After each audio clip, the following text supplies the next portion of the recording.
So hello from Melbourne Airport. It's been a little while since we did the last video last night. So since we did that video, we got up, went and had breakfast, then came back, finished off our packing. Then the coach did come about 11:30. Had quite a funny coach driver, didn't we? He was very great. lively, had a bit of music on. Called Christopher. Yeah, he'd made a song about his dog, which he got AI to make an actual song out of.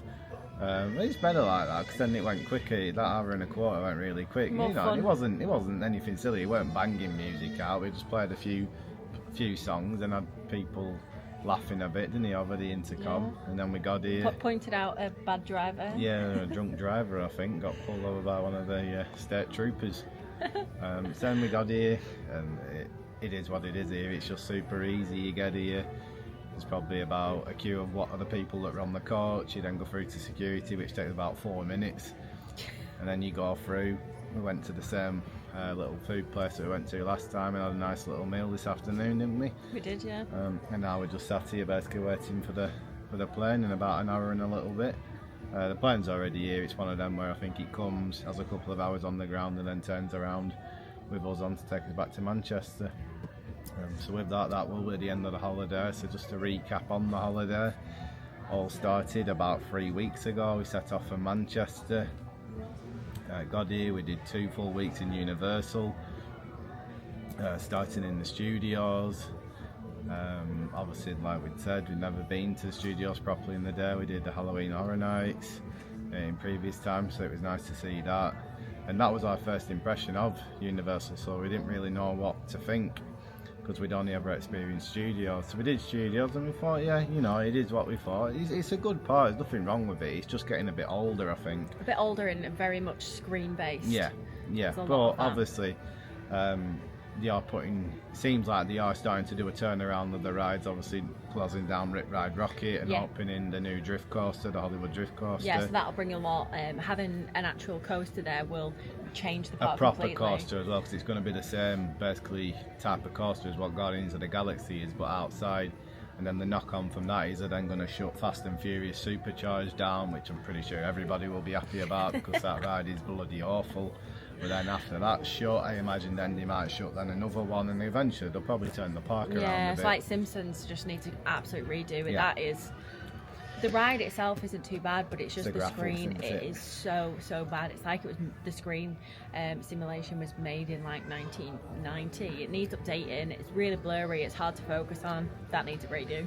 Yeah, so that's studios. We do rate it. We don't not rate it, but at the time we thought, yeah, that's that. So on the next day we did Islands of Adventure, and that was the day where we had the only real bit of bad weather that we have had.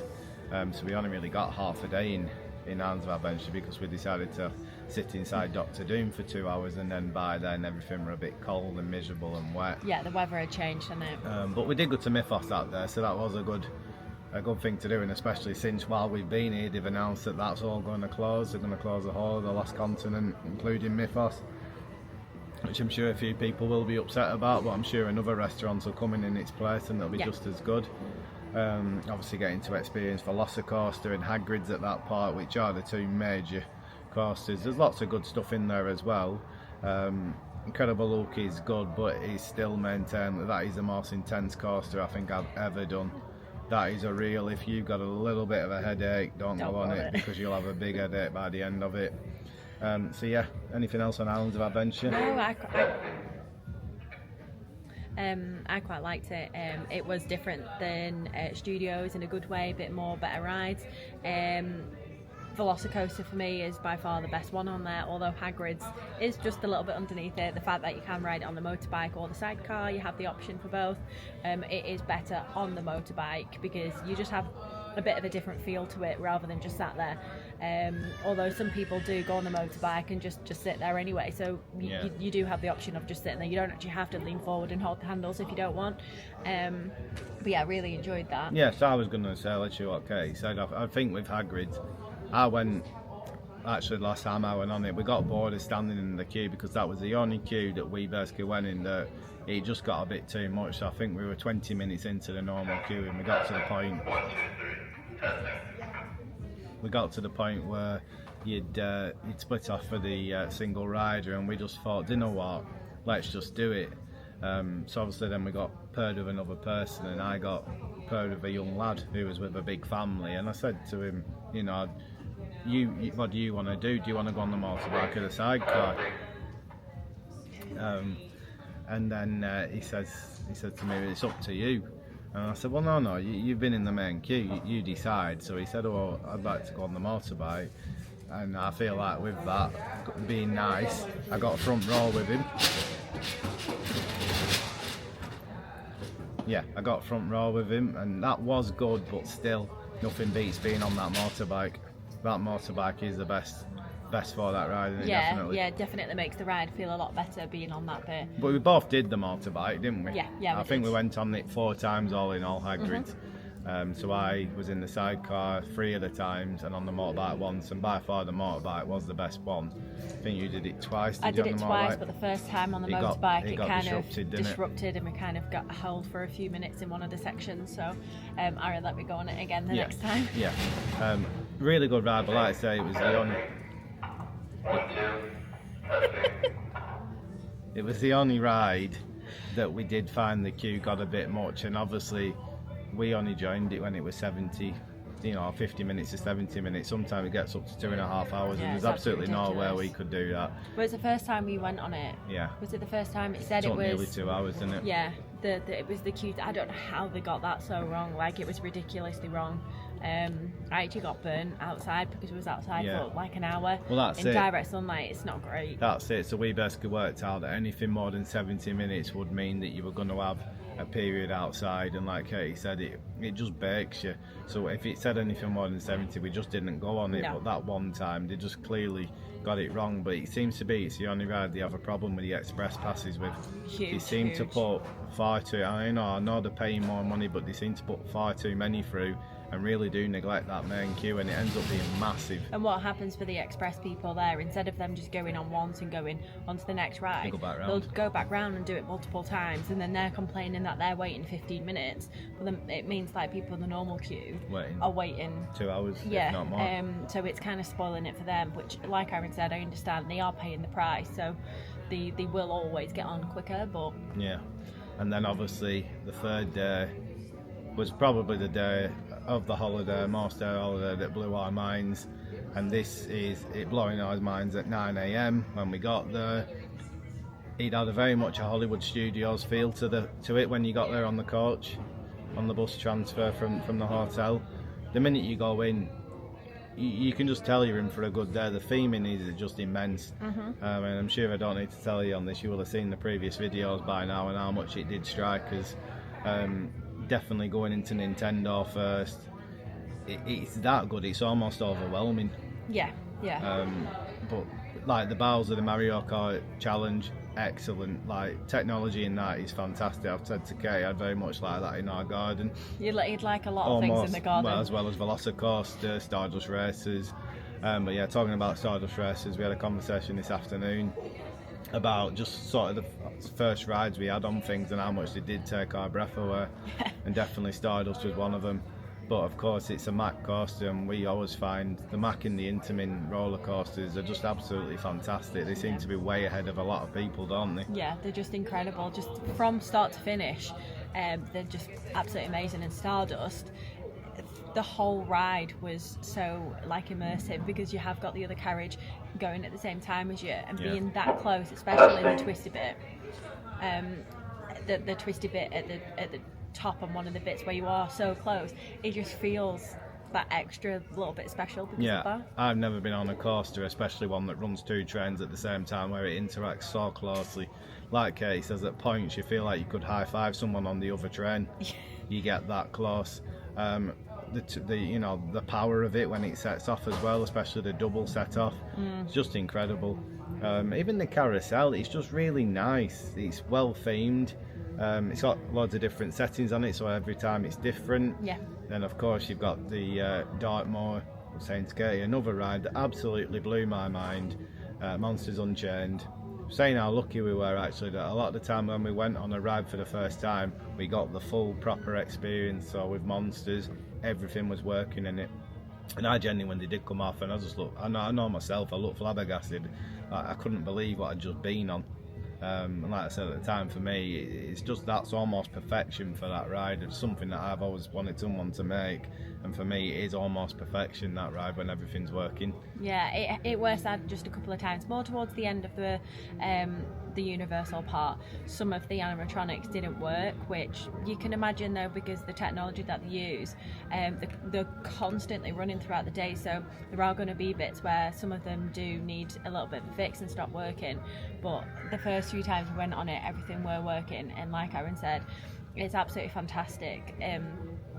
When you are going round on like that robotic track, everything just flows really well, and you do feel part of that story going through it, and it was really good. Yes. It surprised me, to be honest. So in that land as well, you've got Curse of the Werewolf, which we found was definitely a night ride. If you ride that at night, I think that's when you get the proper aspect of it. You ride it in the day and it's a little confusing as to what it is, and you don't really see anything, but you ride it at night and you sort of understand it then, that this ride was made to be rode at night when it's dark. Yeah, definitely, because with the first few times we rode it, it were in the day, and then we rode it once during the night, so it had gone dark, and there were a bit, you go through a building, and I said to Aaron, I went, it'd be great if there was like a werewolf in there or something, but at night there actually is. Yeah, it comes out, doesn't it, when so you it's go at the through like second top time. of the door, but it's got flashing lights on it, but in the day you don't really get that effect, you can't see it. No. So we are glad that we did that at night, just to actually experience it properly. Yeah, and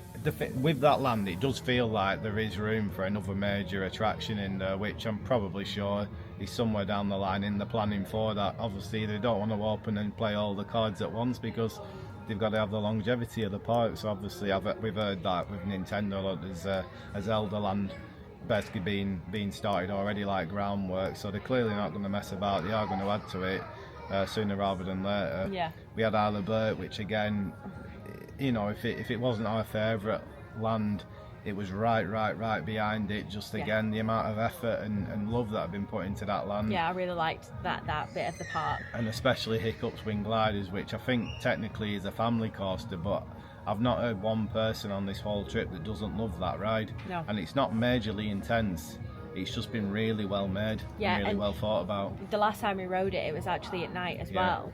And there's a little section where there's some eggs hatching, and just that scene alone is completely different at night. All the eggs are lit up, and it just makes it so much different. So we are really glad we rode that at night, and it just shows it's important, if you can, ride them at different parts in the day, because you do get different experiences. And even through the water, when you're going over the water on that, when you're technically flying with the dragons, Aaron noticed that the water lights up as you're going along and stuff like that. It lit up in beams as you went along. Yeah. So then the final one there again was Harry Potter, and just for whatever reason, it's not that I don't like Harry Potter, but it just doesn't quite catch me like the others. I can still appreciate it's a really good immersive land. Obviously there is only the one ride there, and it's Battle for the Ministry.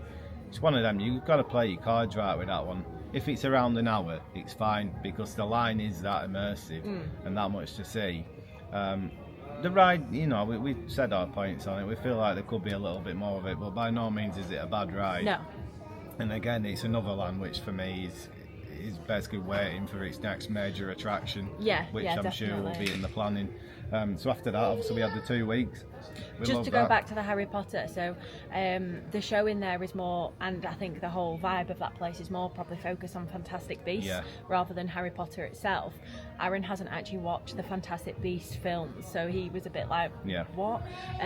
So if you are planning on going that, just maybe do a bit of, read or watch the movies on that, because I think it is more heavily based on Fantastic Beasts, whereas the other two in the other two parks, they are just genuinely Harry Potter. But yeah, so obviously I'm saying that was the 2 weeks. We did Volcano Bay as well, which after doing all the water parks now, I'll come on to Blizzard Beach in a minute, but I think that is actually my favourite one in Orlando. It does feel like a water park that's a bit more adult and a bit more extreme.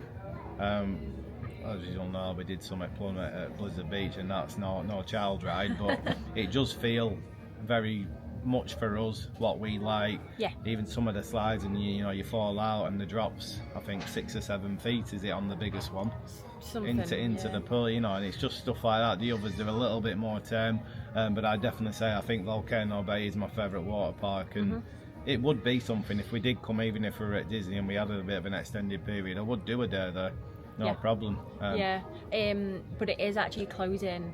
In November. This year in November For a year.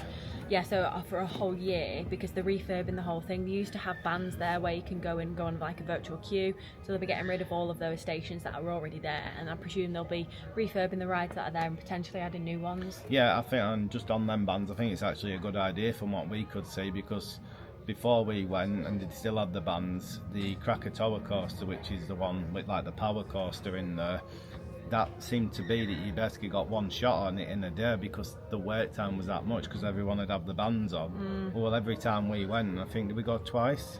I think we went on it no, the Volcano Bay. Oh yeah, went to Volcano Bay twice. We waited 25 minutes each time. Yeah, which is not long. And I know it probably wasn't the busiest period. You might wait an hour when it's at its busiest period, but still that's better than just getting to go on it once in a day. Yeah. And obviously the same with the other ones, but yeah, I really enjoyed that. After that, Blizzard Beach. So it was quite nice going back into that Disney complex. You do really feel a Disney bubble when you are there. I quite liked some of the rides there because they're different, especially the ones that you feel like you're on a bit of a ski slope with the mats. I can't remember which one it was called, but you go down on purple mat and it's like you're going on a slalom, and as you are turning, I've never done a slide on a mat like that. I've only done the ones that you kind of just go down a bit like a slide, but it literally felt like you were doing a slalom because you kind of like was jumping the way the slide was made, and I genuinely, that was my favourite one there personally. And I did think Blizzard Beach was good because basically for me I thought it was a mix. You had some of the slides, obviously like Summit Plummet and the one that Katie's on about, that were quite intense, and especially that one that Katie's saying, when you went round that corner, if you weren't holding on, you would have come off your mat, and I think actually you did a bit, didn't you? It caught me by surprise, and I managed to get myself back on, but it just caught me by surprise a bit. But yeah, you have to hold on because you do go round them at speed. And Summit Plummet, obviously, I think it is the world's largest freefall water slide. I am glad I did it in the end because I would have been disappointed, but like I said, first time I went up I had a refusal. It just got a bit much, but I turned around and gone, so I had to go down myself. But I'm glad that I got myself together after half an hour or so. I got myself up there and threw myself down it, and again it was a really nice day. I really enjoyed it. Yeah. Like we said in the video, it's expensive really if you're just doing one day there, but it was just how our holiday was planned out, that's what it was. It's something that we both have wanted to do because, like we said, the 2 times we've been to Disney beforehand, we've never had the chance of going. It's not like we've not wanted to, because that has always been closed. It's always been Typhoon Lagoon that's open, so we wanted to make sure we actually went and experienced it whilst we could. Yeah. So after that, we had the 3 days at SeaWorld, split between Disney. Again, the first day, I don't know if it was just very busy, or if it was just going to a new place. We didn't get the best impression of it, but when we went into day 2 and 3 and we sort of knew the lay of the land of it a little bit, we did enjoy it more. It's not of the level of Universal and Disney, it isn't. It did remind us more of the parks back home, but there's some cracking rides there really is. They all seem to be quite a similar sort of layout of ride, as in they're just massive, big, long. There's nothing really in between, no like flat rides or anything like that. But we did think there was a nice balance at SeaWorld between all the marine animals, sea animals and the rides. Yeah, definitely. There was a lot of mixture throughout the whole area, throughout the whole park really. The food was okay, and definitely I would suggest that if you can do what we did, where if you look out for the all day dining at half price, like I said, we paid about £27 a time each for the all day dining, but we had 3 full meals. And what we also worked out is, so it's every 90 minutes you can have a main, a side and a drink.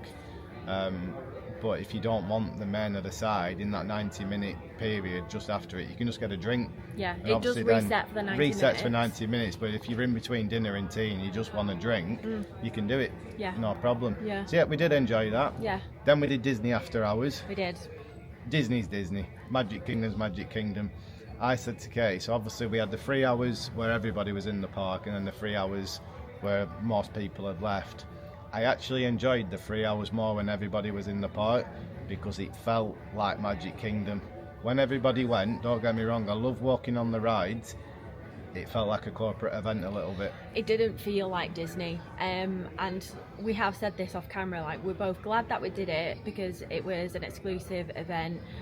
We did pay a high price for it, but you just don't get that feel that you are at Disney. Like Aaron said, we didn't queue for anything, we went straight on. You do get your ice cream, your drinks, your popcorn, but you just don't get that feel.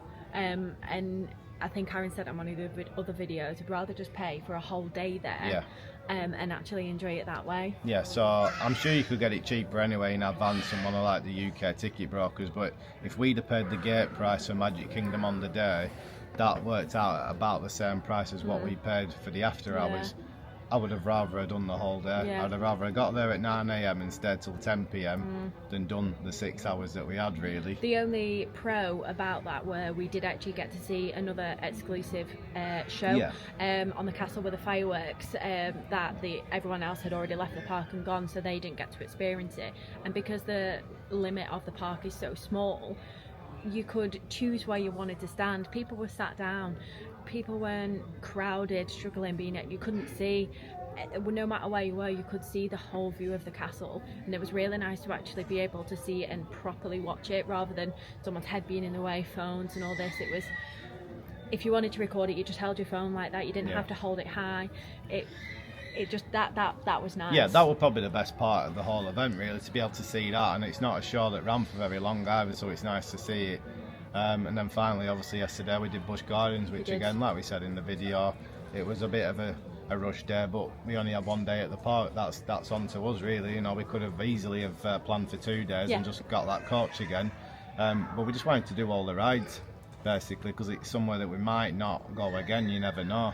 And obviously Iron Gwazi is an absolute legend in Orlando, and we had to do that, and we did it many times. Yeah, it was amazing. That it caught me by surprise, just the fact that you just have a lap bar and you going upside down and turning and stuff like that with a lap bar is a bit crazy for me, but yeah, enjoyed it so much. You do feel it though, you get so much more enjoyment. I know it sounds bad, but the least amount of safety you have on you, the more you do enjoy it, because it's the more you feel like there's a chance it could come out. You're not gonna, it's completely and utterly safe. Yeah, it is fully safe, but I think what Aaron's saying, when you have an overhead, so I'm thinking of ones at like Alton Towers, like Oblivion, Blackpool Pleasure Beach, you've got what's the blue one, the water one? Yeah, mine's gone blank. Oh yeah, Infusion. So you've got overhead and your head's like this, but there were some at Busch Gardens and the Velocicoaster, for example, it comes over, but it only kind of like rests on your lap. It goes round your lap. Same with Stardust Races, so you've still got the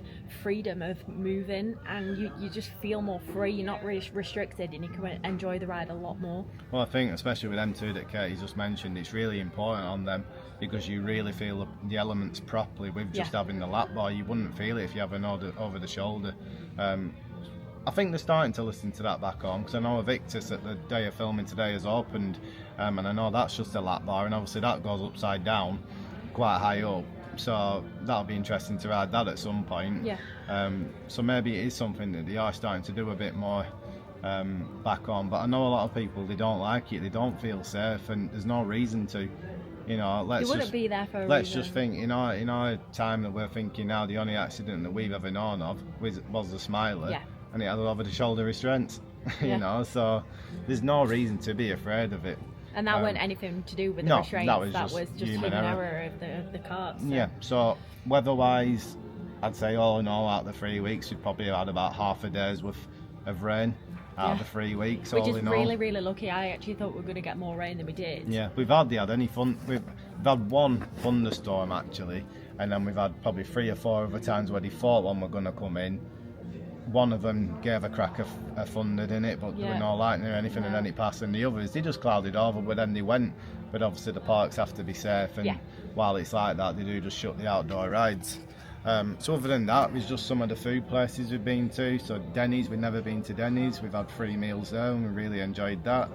Popeyes had never actually been to, even though it is at home. Really enjoyed that. We did go to IOP as well. Went to IOP once. IOP, was okay, but when you can go to Denny's and it's around the same price, Denny's has a bit more of a nicer, cleaner, fresher atmosphere, doesn't it? Yeah, definitely. You walk in and they've got like brighter lights, whereas in IOP it's just a bit gloomy. Yeah. And it's like it just needs a proper refurb. But like Aaron was saying, for them to do that, they might have to start increasing the prices. So you can understand why they won't.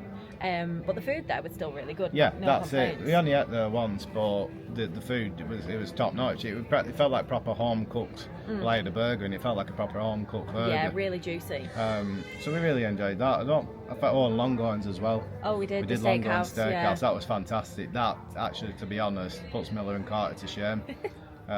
Miller and Carter's around 1.5 times the price. And the steak I had at Miller and Carter just before we came out, compared to the one at Longhorns, it could have just been a piece of cardboard, to be honest, if I'm being brutally honest, comparing the price and the taste of it. So yeah, we really enjoyed that, didn't we? Yeah, we did. And I just want to say, whilst talking at food, the food at Epic is great. And absolutely the amazing. way the food's done in it as well Yeah. is very good. That you just sit down, order it off your app, and then you scan your table and they Yeah. bring it. So I think there's 2 restaurants at Epic. So there's the Blue Dragon, which we ate at. So they come and actually take your order at the table, and then there's another one. The Atlantic. Yeah, which is more seafood. We didn't go to that because the other ones were just a bit more appealing. But every other one, you just sit down, like Aaron said, you do it through your phone, and then they bring it all to you, which is nice and simple. Some of the options you can take items off. If not, you can put the allergen thing, and then they'll come out and ask if you want anything changing, like I did at Pizza Moon. And just that is just absolutely fantastic, and they have started doing that in some of the other parks as well. But the food options and the quality in Epic is incredible. It is so good. We tried to eat at as many different places as possible, and we did not have any bad meals. No.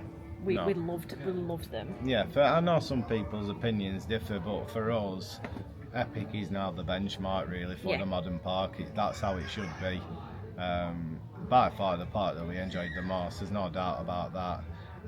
Just to mention as well that dirty tower that Katie went on, the swing tower. How she went on that, I don't know. She was reminding me earlier today that I said when we got here on the coach originally, it doesn't look too bad. Believe me, when you stood right underneath it, it is bad. There was not a chance on this earth that you're going to get me on that at any point in my life. I said to Katie, I'd have to be blind drunk to be able to get on that. There's not a chance. I've really pushed myself with some of the things that I don't like to do on this holiday, but that was just one step too far. And the fact that Katie came off and it had scared her tells me definitely there's no way I could have done it. Yeah, so like I'd ride it again. It's not like I'm terrified of it. I would go on it again. So if Aaron turned around and said, I might try it, I would have gone on it. But it was just a bit weird for me going on it, the whole thing by myself. Not just without Aaron, but I was the only person on it going up in the air, which had kind of made me a bit feel weird to begin with. But when you do go up there, the speed that you are going is actually really fast, and it was more the fact that you twist because of the wind. It twists you, and that was what freaked me out. If it weren't that, it would have been absolutely fine, but that it was just that twist, because you near enough did a whole 180. It was a bit but I still really enjoyed it. And like I said, I would do it again. It's not like I wouldn't, so yeah. No, so just other than that, just to talk about the hotel was absolutely fine. It was simple, it was no frills, but let's be honest, we were there 9 hours a day probably whilst we showered and slept, and then we were off. That's it. It was clean, that. it was tidy, we had a fridge, we had no problems. It was relatively quiet most of the time. Sometimes you'd have the kids in the pool till maybe even 11. That doesn't bother us. We don't go to sleep till then anyway. It was absolutely fine. The only thing we had, people are allowed to smoke just outside the room, so now and again you'd smell maybe tobacco smell, but it is what it is. Yeah, it comes in through the vents, I think, through the aircon, and there were one night just before we went to bed, it really came in, and we had to spray a little bit. It wasn't something that was frequent. We're talking maybe 2 or 3 other nights out of the 21, and like you say, it is what it is. It is a cheaper hotel. Obviously we saw some of the other hotels at Disney. Animal Kingdom Lodge will be being looked at in the future for whenever we do a Disney trip. We'll probably never ever be able to afford it, but No, but we'll certainly look at it, because you never know, because that looked absolutely incredible. yeah, it was with the very small amount of time that we was there. I think we was only there for 10-15 minutes because Yeah. we needed to get to the actual Disney Yeah. event. It was amazing. I didn't actually realise that's what it was like. The feel of it just felt incredible. So if we did come to Disney again, I'd just be going back there just to spend a little bit of time, if possible, looking Yeah. at the animals. Yeah, absolutely. But other than that, it's just to say we've had an absolutely excellent time. If any of you have watched even any of the videos, thank you very much for watching it. We're going to love watching them all ourselves. It's probably going to take us another week to watch them all back ourselves. But yeah, hope you've enjoyed it, and hope it's given people like a bit of a real life sort of idea of what it's like to do a trip like this. Yeah, and we've had such an amazing time, and like I said on the last video, thank you very much for Aaron, because he's the one who put this all together and paid for pretty much most of it, so thank you very much. Yeah, and very much appreciate it. At the end of the day, a lot of us work hard, don't we? And this is what you This work is what hard we for. do, so This is what you work hard for, and this is why when you go on trips like this and all these like this, you've got to enjoy them and you've got to do them. Because at the end of the day, you can't take any of it with you. you're only here once, so we Yeah, so live do live, it. live life whilst we can. Yeah. And back to England soon, and we believe the sun is coming here, so Yeah, it's going to follow us, I believe. But yeah, Yeah. just thank you again if you have watched any of them. And yeah, we'll see you back in the UK.